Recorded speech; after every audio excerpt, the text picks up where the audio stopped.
पर्व न्यूज आरंभ एका नव्या पर्वाचा। रात्रीनिमित्त मी परळी वैद्यनाथाचं दर्शन घेतलेलं आहे आणि खूप प्रसन्न वाटलं। परळी वैद्यनाथाचं दर्शन मी नेहमीच घेते, पण महाशिवरात्रीचं औचित्य आहे। 99% वेळा आमचा परिवार महाशिवरात्रीचं दर्शन चुकवत नाही।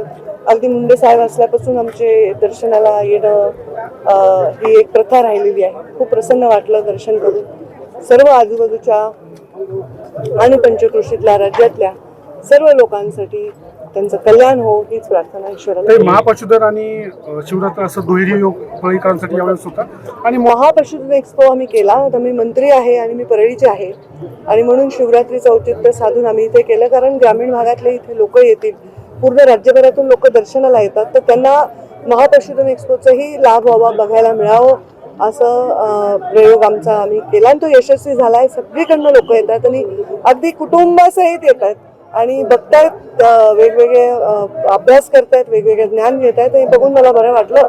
खूप चांगला आमचा महापशुधन एक्सपो झाला। स्वतः वित्तमंत्री देखील आहेत, त्यामुळे हा सुवर्ण योग आहे, शर्करा योग आहे आणि त्यांनी मला जाहीर वचन दिलं, ते मला नसून ते महाराष्ट्रातील पशुपालकांना, शेतकऱ्यांना त्यांनी दिलंय आणि तरुणांना दिलंय की उद्योजक निर्माण व्हावे ग्रामीण भागात। तर एक चांगली स्कीम त्यांच्या निदर्शनाखाली, त्यांच्या सूचनानुसार आम्ही डिझाईन करतो आहोत आणि नक्कीच महाराष्ट्रातील ग्रामीण युवक हा उद्योजक बनेल असा आमचा प्लॅन आहे। पुणे शहरातील आणि जिल्ह्यातील महत्त्वाच्या आणि ताज्या बातम्या पाहण्यासाठी आजच आमच्या आरंभ पर्व न्यूज चॅनलला YouTube वर सबस्क्राइब करा आणि बेल आयकॉन प्रेस करा।